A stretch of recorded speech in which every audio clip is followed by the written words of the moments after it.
कहेंगे इसे तवज्जो से सुने और समझे वरना परेशानी हो सकती है। ये पहली किस्म से थोड़ा अलग है, मुश्किल भी हो सकता है लेकिन ध्यान देंगे तो सब आसान है। आगे बढ़ने से पहले दोस्तों, अगर आपने हमारे चैनल को अब तक सब्सक्राइब नहीं किया है तो कर लें और बेल आइकन में ऑल का बटन प्रेस करना हरगिज ना भूलें ताकि इस तरह की एक वीडियो भी आपसे। कैटेगरी 2, हैव हैज़ का इस्तेमाल। पहचान, इन जुमलों के आखिर में पास है या भाई है, बहन है, दोस्त है वगैरह का इस्तेमाल होता है। ध्यान से सुने, इन जुमलों के आखिर में पास है या फिर भाई है, बहन है, दोस्त है वगैरह का इस्तेमाल होता है। अगर सब्जेक्ट वाहिद गायब यानी थर्ड पर्सन सिंगुलर हो, यानी जिस गायब शख्स या चीज़ के बारे में बात हो रही है और वो एक हो, तो उसके साथ हैज़ का इस्तेमाल होता है। यानी ही, शी, इट या सिंगुलर कोई नाउन हो तो इनके साथ हैज़ का इस्तेमाल होता है।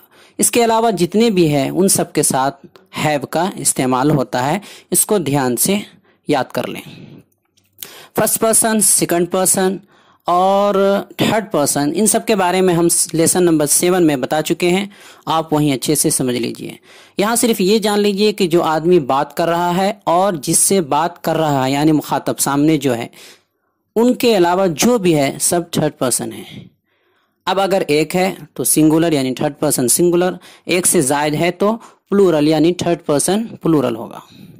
दोस्तों, इस कैटेगरी 2 का बहुत इस्तेमाल होता है और इसमें लोग गलती भी बहुत करते हैं, लिहाजा इसे समझना ज़रूरी है।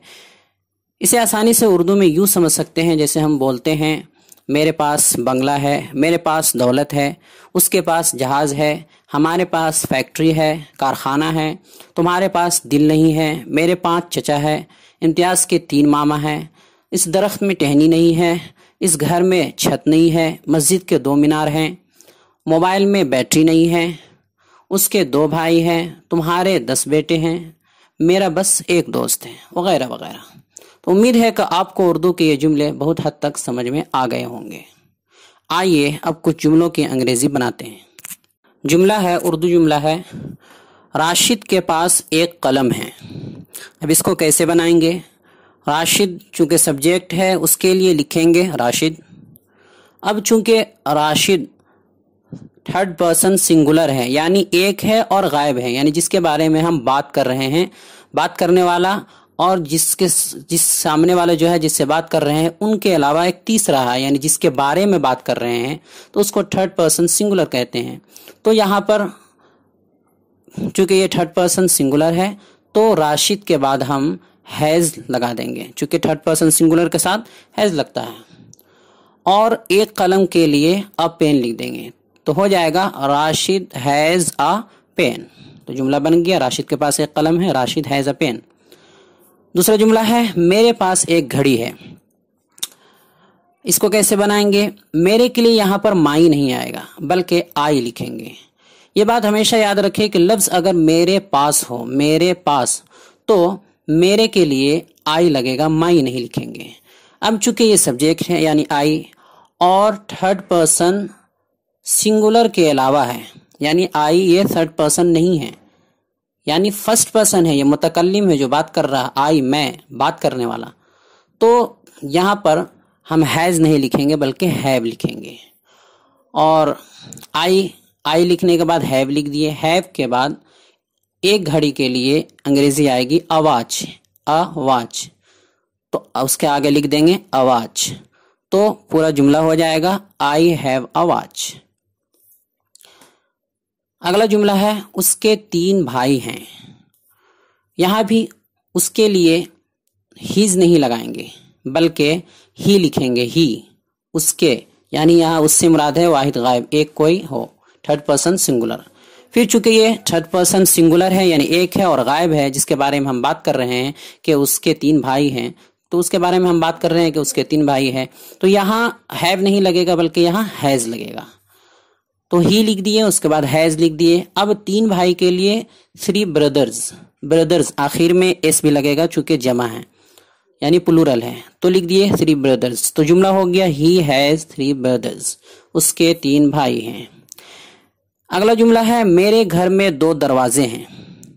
तो यहाँ भी जुमला बनाएंगे, अंग्रेजी बनाएंगे इसके। मेरे घर के लिए अंग्रेजी आएगी माई हाउस। उसके बाद हैज लगेगा क्योंकि मेरा घर ये थर्ड पर्सन सिंगुलर है, वाहिद है और गायब है, उसके बारे में हम बात कर रहे हैं इसलिए थर्ड पर्सन है। और 2 दरवाजे के लिए आएगा 2 डोर्स। तो जुमला हो जाएगा माई हाउस हैज 2 डोर्स। अगला जुमला है असातिज़ा के पास गहरा इल्म है। इसको बनाएंगे, असातिज़ा के लिए लिखेंगे टीचर्स एस लगाएंगे इसलिए कि ये जमा है, टीचर्स। उसके बाद चूंकि ये थर्ड पर्सन तो है लेकिन सिंगुलर नहीं, यानी ये गायब तो है जिसके बारे में हम बात कर रहे हैं, लेकिन ये एक नहीं है, एक से ज्यादा है असातिज़ा, कई असातिज़ा, कई टीचर हैं। तो ये सिंगुलर नहीं है, प्लूरल है, जमा है, लिहाजा इसमें हैज नहीं बल्कि हैव लिखा जाएगा। फिर टीचर्स लिख लिए, हैव लिख लिए। उसके बाद गहरा इल्म के लिए लिखेंगे हम प्रोफाउंड नॉलेज। प्रोफाउंड के माना होता है गहरा और नॉलेज के माना इल्म, तो गहरा इल्म प्रोफाउंड नॉलेज। तो जुमला हो जाएगा टीचर्स हैव प्रोफाउंड नॉलेज। बहुत ही आसान तरीका है, बस थोड़ा ध्यान लगाकर समझना है। नेगेटिव सेंटेंस, मनफी जुमला, डजंट हैव या डोंट हैव, पास नहीं है। अब हम इसका नेगेटिव यानी मनफी जुमला बनाना सीखते हैं क्योंकि वो थोड़ा अलग बनता है, लिहाजा उसे सीखना जरूरी है। इसका नेगेटिव यानी मनफी जुमला बनाने के लिए कुछ नहीं करना है, बस थर्ड पर्सन सिंगुलर यानी वाहिद गायब यानी जिसके बारे में बात कर रहे हैं वो एक हो।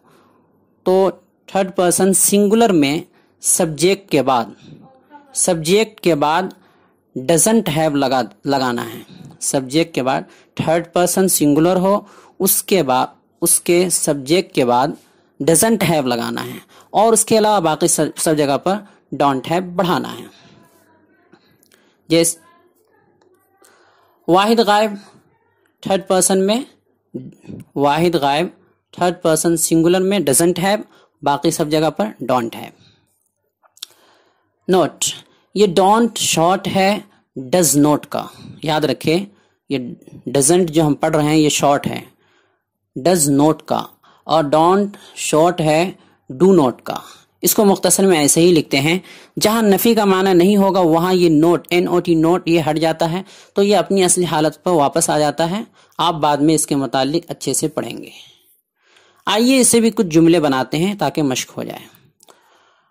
उर्दू जुमला है, ऊपर अभी हम इसका बना चुके हैं, मुस्बत यानी कि इसका अफर्मेटिव बना चुके हैं। तो जुमला है राशिद के पास, ऊपर था राशिद के पास कलम है, तो अब हम उसी को मनफी करते हैं, राशिद के पास कलम नहीं है। तो इसको कैसे बनाएंगे, राशिद के लिए राशिद लिख दिए, चूंकि ये थर्ड पर्सन सिंगुलर है, गायब है, इसके बारे में हम बात कर रहे हैं, ये वाहिद है, एक है, तो थर्ड पर्सन सिंगुलर हुआ, इसलिए इसके बाद डजंट हैव लिख देंगे, डजंट हैव लिख देंगे। तो राशिद लिख दिए, डजंट हैव लिख दिए, फिर कलम के लिए पेन लिख दिए, तो हो गया जुमला Rashid doesn't have pen, Rashid के पास कलम नहीं है। आसान सा है। मेरे पास घड़ी नहीं है, मेरे के लिए आई, और आई चूंकि ये फर्स्ट पर्सन है, मुतकल्लिम है, ये बात करने वाला है मुतकल्लिम, इसलिए ये थर्ड पर्सन के अलावा है, तो इसके आई के बाद हम डोंट हैव लिखेंगे। फिर घड़ी के लिए वॉच लिखेंगे, तो हो जाएगा जुमला आई डोंट हैव वॉच। अगला जुमला है मेरे घर में 2 दरवाजे नहीं हैं। मेरे घर के लिए माई हाउस लिखेंगे, चूंकि माई हाउस यानी मेरा घर ये थर्ड पर्सन सिंगुलर है, इसलिए यहाँ उसके बाद डजंट हैव लिखेंगे। फिर 2 दरवाजे के लिए 2 डोर्स लिखेंगे, तो जुमला हो जाएगा my house doesn't have 2 doors. असातिज़ा के पास गहरा इल्म नहीं है, असातिज़ा के लिए टीचर्स, चूंकि ये थर्ड पर्सन है लेकिन सिंगुलर नहीं है, थर्ड पर्सन तो है यानी गायब तो है लेकिन वाहिद नहीं है, एक से जायद है उस्ताद यानी प्लूरल है, तो यहाँ पर टीचर्स के बाद डोंट हैव लिखेंगे। फिर गहरा इल्म के लिए आपको पता ही है प्रोफाउंड नॉलेज होता है, लिहाजा उसके बाद प्रोफाउंड नॉलेज लिख देंगे, तो जुमला हो जाएगा teachers don't have profound knowledge, असातिज़ा के पास गहरा इल्म नहीं है। ये सेंटेंसेस बनाने के बाद हम एक जुमला लेकर, जो अभी हमने जुमले बनाए उन्हीं में से एक जुमला लेकर उसको उन 6 तरीकों के मुताबिक लिखेंगे जो आपको पहले बताए गए हैं। ये 6 तरीके वो हैं जो हमने लेसन नंबर 8, 9, 10 में बताए हैं और पिछले सबक में भी इसकी मशक कराई है, और ये हर जगह काम आएगा, इस लिहाजा इसे अच्छे से याद कर लें। पहला बनेगा, राशिद के पास एक कलम है। राशिद के पास एक कलम है, तो ये जुमला तो ऊपर हम बना चुके हैं, राशिद हैज़ अ पेन, लिहाजा इसको दोबारा बनाने की ज़रूरत नहीं है। इसी तरह राशिद के पास कलम नहीं है, ये जुमला भी हम ऊपर बना चुके हैं कि राशिद के पास कलम नहीं है, Rashid doesn't have a pen, लिहाजा इसे भी दोबारा बनाने की ज़रूरत नहीं है, बस ज़हन नशी कर लें, यहाँ लिख दिया जा रहा। अगला जुमला होगा, क्या राशिद के पास कलम है? क्या राशिद के पास कलम है?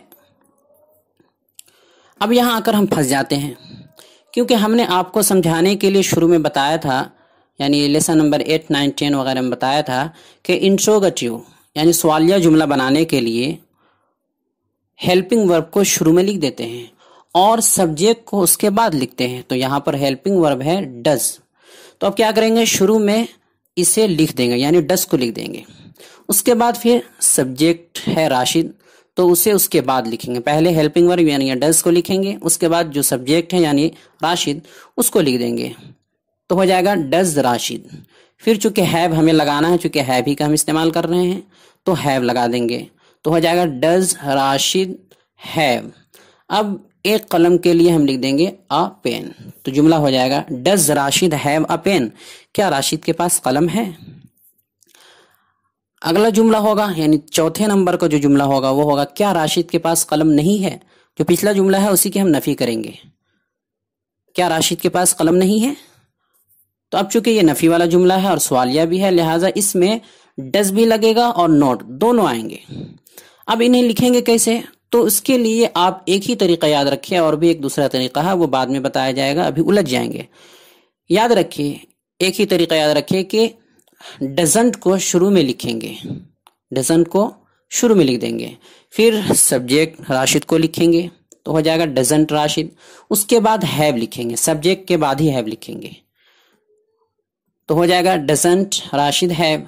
फिर अ पेन लिख देंगे एक कलम के लिए, तो हो जाएगा doesn't Rashid have a pen, क्या राशिद के पास कलम नहीं है? तो ये 4 जुमले हो गए। अगला जुमला यानी 5वां जुमला है, राशिद के पास कलम क्यों है? इसको बनाना भी बहुत आसान है, निहायत ही आसान है कि बस तीसरे नंबर का जो जुमला हमने अभी आपको बताया है, तो उसके शुरू में वाई यानी WHY बढ़ा दीजिए, जुमला तैयार है। पिछला जुमला था, जो तीसरे नंबर का जुमला था वो था does Rashid have a pen, शुरू में हमने बढ़ा दिया वाई, तो हो गया why does Rashid have a pen. और छठा जुमला है, राशिद के पास कलम क्यों नहीं है? इसको ही बनाना निहायत आसान है, बस जो हमने आपको चौथे नंबर का भी जुमला बनाकर दिखाया है, doesn't Rashid have a pen, उसके शुरू में वाई बढ़ा दीजिए WHY, तो जुमला हो जाएगा why doesn't Rashid have a pen, Rashid के पास कलम क्यों नहीं है। आज के सवालात। सवाल नंबर 1, सवाल है, इन उर्दू जुमलों की अंग्रेजी बनाइए। जो नीचे जुमले दिए जा रहे हैं अभी आपको, उनकी उर्दू जुमले हैं, उनकी अंग्रेजी बनाकर लाइए। मेरे पास 10 रुपये हैं, अनवर का एक दुश्मन है, क्या तेरे पास मोबाइल है? क्या तुम्हारे पास दिमाग नहीं है? तेरे पास क्या है? उसके पास बहुत ज़मीन है। आपके कितने भाई हैं? मेरे 5 भाई हैं। हमारे 4 असातिज़ा हैं, उन सब की 3 दुकानें हैं।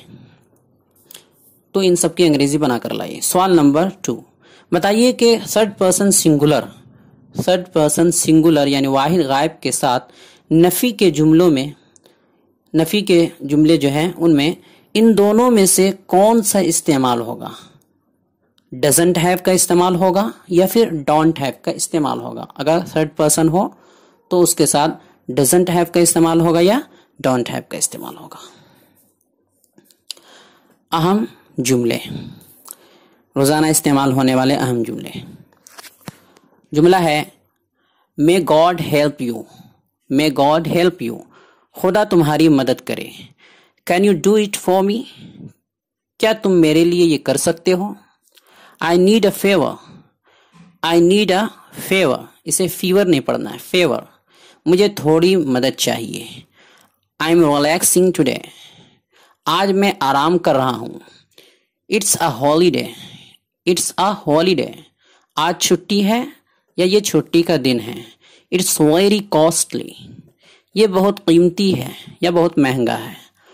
What's the price of this item, what's the price of this item, इसकी कीमत क्या है या ये कितने का है। गिव मी माई बिल, मेरा बिल दो। You are charging more money, you are charging more money, तुम ज्यादा पैसे ले रहे हो। Can you deliver this to my place, can you deliver this to my place, क्या तुम ये घर तक पहुंचा दोगे। तो दोस्तों, हमारी ये कोशिश कैसी लगी, अंग्रेजी पढ़ाने का ये तरीका कैसा लगा, अब तक के असबाब कैसे रहे, हमारा ये चैनल आपके लिए किस हद तक मुफीद और मुआविन साबित हुआ, कमेंट बॉक्स में ज़रूर तबसरा करें और हमारे चैनल को लाइक करें, सब्सक्राइब करें और ज़्यादा से ज़्यादा शेयर करें। अस्सलामु अलैकुम व रहमतुल्लाहि व बरकातुहू।